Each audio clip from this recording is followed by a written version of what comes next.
నిన్న తెల్లవారుజామున జరిగిన సంఘటనకు సంబంధించి ఎవరైతే పెద్ద కొడుకు శ్రీనివాస్ ఉన్నాడో తను తల్లి మహాలక్ష్మి తమ్ముడు రవితేజ నిద్రిస్తున్న సమయంలో ఈ ఘటన జరిగింది. దాదాపు 2 గంటల ప్రాంతం నుంచి 3:30-4 మధ్యలో ఈ ఘటన అయితే జరిగింది. అయితే ఇంట్లో వీరికి సంబంధించి గత రాత్రి చిన్న తగాదం అయింది. అయితే స్థానికులు అటుగా వెళ్లేవారు చూసి పైకి వెళ్లి ఇటువంటి గొడవలు పెట్టుకోవద్దని శ్రీనివాస్ కు చెప్పిన పరిస్థితి. అయితే శ్రీనివాస్ తర్వాత కూడా కంట్రోల్ అయిన తర్వాత అర్ధరాత్రి వేళ శ్రీనివాస్ కు ఏమైందో తెలియదు కానీ తల్లిని ఇటు తమ్ముడిని చాకుతో తీవ్రంగా గాయపరిచి చంపేశాడు. అంటే దాదాపు రవితేజకు తమ్ముడికి సంబంధించి అతని ఒంటి మీద దాదాపు 70కి పైగా ఘాట్లు అనేవి ఉన్నాయి.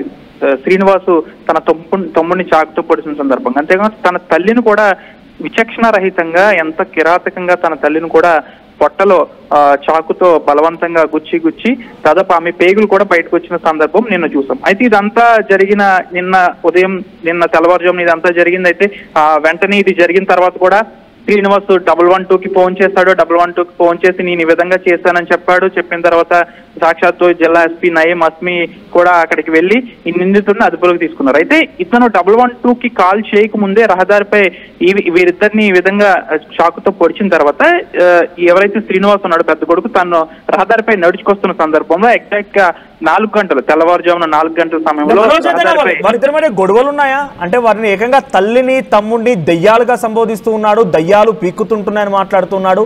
అంటే తల్లిని సోదరుడిని దయ్యాలనే రకంగా సంబోధిస్తున్నా అంటే నేను మెంటల్గా ఇబ్బందులు పడుతున్నా, మెంటల్గా కొంత పేషెంట్గా ఉన్నాడా లేకపోతే నిజంగా వాళ్ళు మిస్బిహేవ్ చేసేవారా ఈ సోదరుడి పట్ల?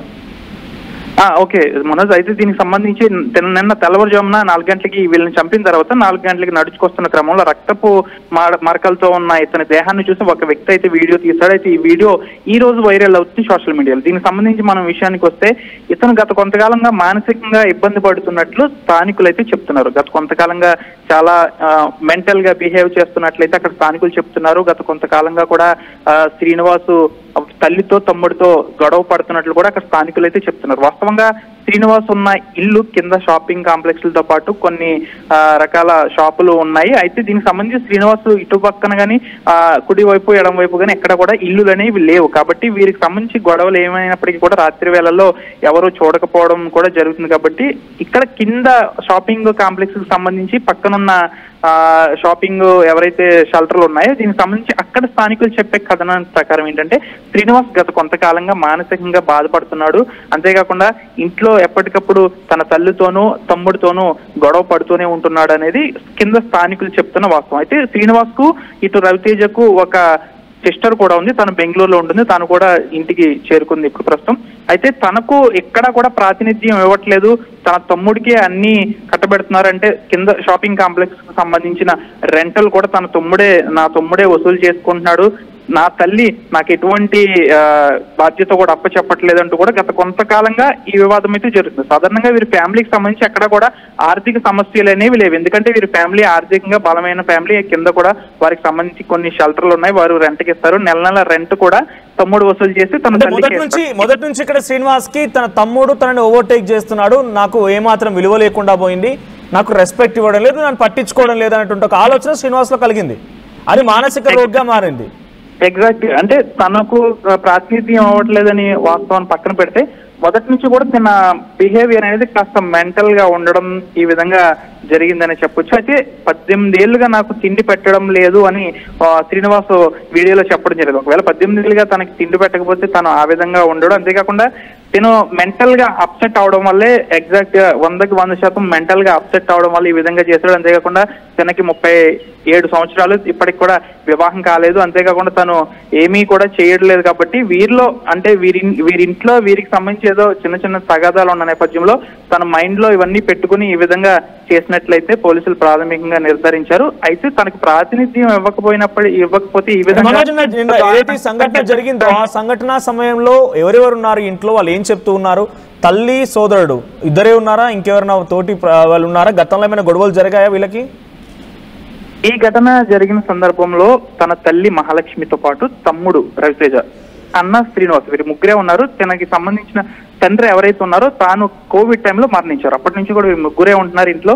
అయితే ఇంకెవ్వరు కూడా లేరు. ఈ సందర్భంలో గాఢ నిద్రలో ఉండగా అంటే చుట్టుపక్కల ప్రాంతం అంతా కూడా అందరూ కూడా పడుకున్న సందర్భంలో ఇతను ఈ అఘాయిత్యానికి పాల్పడ్డాడు. ఎంతగా అంటే తన తల్లిని దాదాపు 30 నుంచి 40 ఘాట్లు ఆమె శరీరంపై ఉన్నాయి, పొట్టలో కూడా తను వీడియోలో ధైర్యంగా చెప్తున్నాడు, ఎంత నేను గట్టిగా పొడిచినా, నా తమ్ముడిని నా తల్లిని ఎంత గట్టిగా పొడిచినా చాకు కూడా వారి పొట్టలో దిగడం లేదు అంటే అని చెప్తున్నాడంటే అసలు ఆ టైంలో తన తల్లి తన తమ్ముడు ఎంత మానసిక ఎంత బాధకు గురై ఉంటారనేది మనం చెప్పనక్కర్లేదు. తన వీడియోలో కూడా చెప్తున్నాడు, నేను ఎంత పొడిచినా నా తమ్ముడు దాంట్లో పొట్టలో చాకు దిగడం లేదు, వీరికి పోస్ట్ మార్టం చేయాలి, వీరు దెయ్యాలు, అసలు వీరు మనుషులో దెయ్యాలో కూడా తెలియాలంటే నేను వీరికి పోస్ట్ మార్టం చేస్తేనే కానీ తెలియదు అంటున్నాడంటే దాదాపు అతను ఎంత దారుణంగా కత్తితో వారిని గాయపరిచాడు అనేది మనం చెప్పనవసరం లేదు. గొడవలు ఉన్నాయా వీరి మధ్య? మన గతంలోకి సంబంధించి గత కొంతకాలంగా వీరికి అంటే వీరి బంధువులతో పాటు ఇక్కడ ఎవరు స్థానికులు వీరితో పెద్దగా మాట్లాడరు, ఎందుకంటే ఆ చుట్టుపక్కల కూడా ఎక్కడ కూడా ఇల్లు లేవు, అవన్నీ కూడా వ్యాపార సముదాయాలు కాబట్టి ఎవరు లేరు. వీరు ఫస్ట్ ఫ్లోర్ లో ఉంటారు, కింద కూడా చిన్నపాటి ప్లే స్కూల్ ఒకటి ఉంది, దాని పక్కన వీరు రెంట్కి ఇచ్చిన ఒక ఏసీ మెకానిక్ షాప్ కి సంబంధించి ఒకటి ఏసీ రెంట్కి ఇచ్చారు. అయితే ఇక్కడ వీరు కొంతమంది చెప్తున్న దాని ప్రకారం తమ్ముడు ఎవరైతే ఉన్నారో శ్రీనివాస్ తాను గత కొంతకాలంగా అంటే మొదటి నుంచి కాదు, గత కొంతకాలంగా మానసికంగా ఇబ్బంది పడుతున్నాడు. తను ఇంట్లోకి వెళ్ళిన తర్వాత కాస్త అరుపులు కూడా వినిపిస్తున్నాయి, ఒక్కొక్కసారి మేము కూడా పైకి వెళ్ళి గొడవ పడకండి అని చెప్పిన సందర్భాలు కూడా ఉన్నాయి గతంలో. అయితే ఈసారి అంటే గత రాత్రి ఏం జరిగిందో అనేది స్థానికులు ఎవరు చెప్పలేనప్పటికీ కూడా ఇటువంటి తగాదాలే పెద్దదయ్యి ఒకవేళ ఆ రాత్రి గొడవ పడి అర్ధరాత్రి గొడవ పడిన తర్వాత ఈ విధంగా ఈ ఘటనకు పాల్పడినట్లయితే తెలుస్తుంది. ఏదేమైనప్పుడు కూడా తాను తల్లిని తమ్ముడిని చంపి బయటకు వచ్చి ఆ విధంగా పొట్టలో నేను ఎంతలా పొడిచినా కత్తి కూడా దిగలేదు అని అంత దారుణంగా చెప్తున్నాడంటే పూర్తి స్థాయిలో ఆయన మానసిక రోగి అనే చెప్పాలి. చంపిన తర్వాత తాను పోలీసులకి 112 ఫోన్ చేసి నేను ఇలా చేశానని చెప్పడంతో పోలీసులు వెంటనే అక్కడికి రావడంతో ఈ శ్రీనివాస్ అదుపులోకి తీసుకున్నారు. ప్రస్తుతం అతను పోలీస్ కస్టడీలో ఉన్నారు. ఒకవేళ మరిన్ని విషయాలు అతను చెప్తే మరిన్ని విషయాలు తెలిసే అవకాశం ఉంది. ప్రస్తుతం ఈ వీడియో బయటికి రావడంతో అతని మానసిక ప్రవర్తన అనేది ఏ విధంగా ఉందనేది మనం పూర్తిగా గ్రహించవచ్చు. నిన్న ఈ వీడియో బయటికి రాలేదు కాబట్టి ఈ రోజు వచ్చింది కాబట్టి పూర్తిగా ఈ వీడియో చూస్తుంటే మనకి పూర్తిగా మనం గ్రహించవచ్చు తన మానసిక స్థితి అనేది 100కి 100% ఎక్కడ కూడా బాగాలేదని చెప్పొచ్చు Manoj. Thank you Manoj. So పశ్చిమ గోదావరి జిల్లా భీమవరంలో ఈ దారుణం జరిగింది. సో కన్న తల్లిని సోదరుని ఇద్దరిని కూడా అతి కిరాతకంగా కత్తితో పొడిచి చంపాడు. అర్ధరాత్రి సమయంలో వారు నిద్రిస్తూ ఉండగా ఈ ఘటన జరిగింది. ఇక్కడ కనిపించినటువంటి కింద అక్కడ లావుగా దుస్తులు లేకుండా కనిపించిన వ్యక్తి ఆయన శ్రీనివాస్. సో శ్రీనివాస్ మొదటి నుంచి కూడా కొంత తన ఫ్యామిలీ భావిస్తున్న విధంగా కొంత మెంటల్లీ పర్సన్, కొంత అంత అగ్రెసివ్గా లేకుంటే మెచ్యూర్డ్గా ఉండే వ్యక్తి కాదు. సో దీంతో తన కుటుంబానికి సంబంధించి ఆర్థికంగా వెల్ సెటిల్డ్, కాంప్లెక్స్లు కూడా ఉన్నాయంట. సో కింద రెంటల్స్ కూడా ఇస్తున్నారట. ప్రతి దాంట్లో కూడా తన తమ్ముడి యొక్క విషయంలో తమ్ముడే చూసుకుంటూ ఉండేవాడు, తనకి ప్రాతినిధ్యం లేదని భావించిన శ్రీనివాస్ ఈ యొక్క సైకోయిజాన్ని, తనకున్నటువంటి ఈ మెంటల్ రిటార్డేషన్ని ఇంకా ఎక్కువగా పెంచేసుకున్నాడు. తల్లి సోదరుడు పైన చాలా దారుణంగా పగ పెంచేసుకొని అతి కిరాతకంగా రాత్రి వారు నిర్దిస్తున్న సమయంలో కత్తితో సుమారుగా తమ్ముడి పైన 100 కత్తిపోట్లు, అటు తల్లి పైన 100 కత్తిపోట్లు, ఏకంగా తల్లి పేగులను తీసి బయటేసేసాడు.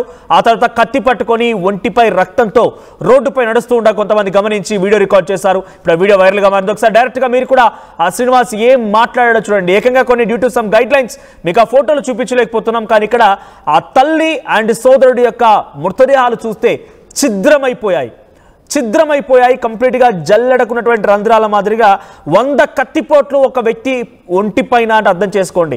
ఆ వీడియోలో కూడా తను మాట్లాడుతూ నాకు తమ్ముడి యొక్క పొట్ట చాలా స్ట్రాంగ్గా ఉంది, కత్తి గుచ్చితే కూడా దిగడం లేదు అని చెప్తూ నా చేతికే గాయమైపోయింది ఇంకా అని చెప్తున్నాడు. వాళ్ళు దయ్యాలు, నేను మనిషి, నన్ను పీక్కు తిన్నాయి, 18 ఏళ్ళుగా నన్ను టార్చర్ చేశారనేటువంటి మాటని శ్రీనివాస్ చెప్తున్నాడు. ఒకసారి శ్రీనివాస్ ఏం మాట్లాడాడో చూడండి.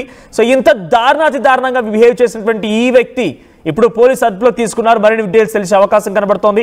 సో ఏదేమైనా తల్లి సోదరుడిని, రక్తం పంచుకొని పుట్టిన తమ్ముడిని, పేగుబంద అనేటువంటి తల్లిని, ఇద్దరిని కూడా అతి కిరాతకంగా చంపేశాడు. సో కొంత మానసిక ఆందోళనకు ఆయన గురయ్యాడు, అందుకే ఈ దుర్మార్గానికి పాల్పడ్డట్టుగా అక్కడ చుట్టూ స్థానికులు చెప్తున్నారు. ఒకసారి శ్రీనివాస్ ఏం మాట్లాడాడో చూద్దాం. మనుషులు దెయ్యాలు సరే దగ్గర మౌనిక కూల్ డ్రింక్ షాప్ ఉంది, దాని పక్క బిల్డింగ్ ఏసీ రిపేర్ స్టోర్ దాని ఫైన్ బిల్డింగ్ మాట. మనుషులు ఏం మాట్లాడుకుని ప్రతి విషయం తెలిసిపోతుంది వాటికి. మా అమ్మకి మా తమ్ముడికి నా మనసులో ఏ విషయాలు దొరికితే తెలిసిపోతుంది. కడుపులో చాలా స్ట్రాంగ్ గా ఉంది, ఏదో అది మనుషులు కాదు. ఉంది ఎంత పొడి నాకు చేయబడుతుంది. నేను కౌంటర్ వైశాస్ని అది ఆడ కూడా ఎంత కొట్టినా సరే ఆడు స్ట్రాంగ్ గా ఉంటాడు. పొట్ట ఎంత స్ట్రాంగ్ గా ఉన్నాడు, స్ట్రాంగ్ గా ఉంది. ఏం చేస్తుంది మీ అమ్మగారు? దెయ్యం సార్, పీక్కుతుంది. మీ తమ్ముడు ఆడు దెయ్యమే సార్. ఆడే కళ్యాణ్ అంటారు కదా, ఏదో దెయ్యం సార్ అది. తమ్ముడు నిరూపిస్తాను సార్, నేను మనిషిని సార్, బతుకుతారా భయం వేస్తుంది సార్. సరే సరే దెయ్యాలు సార్, అవి పీకుతుంటా సార్. నా మనసులో ఏమైనా చెప్పేస్తున్నాయి విషయాలని. రక్తం స్ట్రాంగ్ గా ఉంది, మనసు స్ట్రాంగ్ గా ఉంది. అసలు నేను ఎలా 18 సంవత్సరాలు పీకుతున్నాయి, 9 సంవత్సరాలు దొంగలోటు మారుతున్నారు. నా విషయాలు తెలిసిపోతున్నాయి, నన్ను బెదర కొడుతున్నాయి. నలుగురితో మాట్లాడిన పట్ల నా పిచ్చి అని చెప్తున్నాయి. పిచ్చి 18 రోజులు తిండి కూడా పెట్టట్లేదు నాకు, నా కొంపలో. ఇద్దరిని పోస్ట్ మార్టం చేయాలి సార్. ఏ మనుషులు కాదు సార్, కడుపులో స్ట్రాంగ్ గా ఉంటుంది. ఏంటో తెలియాలి నాకు. ఎంత ట్రై చేస్తే అట్లా అంత స్ట్రాంగ్ గా ఉంది. కాంటాక్ట్ ఇంట్లో చేయండి సార్, ధైర్యాన్ని చంపేస్తుంది సార్. ఏం పేరు మీ అమ్మగారి పేరు? గునుపూడి మహాలక్ష్మి. మీ తమ్ముడు పేరు? గునుపూడి రవితేజ. మీ నాన్నగారు ఉన్నారా? మా నాన్న మా తమ్ముడు గునుపూడి శ్రీరాములు. మనుషులు కాదు దెయ్యాలి సార్, అవి మనిషి మీద పగ తెచ్చుకుంటున్నాయి. ఇల్లైనా ఫ్యాక్టరీ అయినా క్లినిక్ అయినా రూఫ్ ఉంటే safe. Truzon solar system install చేయండి. బిల్ తో పాటు పీపీ తగ్గించండి. నువ్వు సూపర్ స్టార్ అయ్యా. Truzon solar power, super power. IT career కోసం చూస్తున్నారా? నాన్ ఐటీ నుంచి ఐటీకి మూవ్ అవ్వాలనుకుంటున్నారా? అయితే సమాధానం కోడింగ్ ట్యూటర్. చరిత్ర సృష్టించినోడు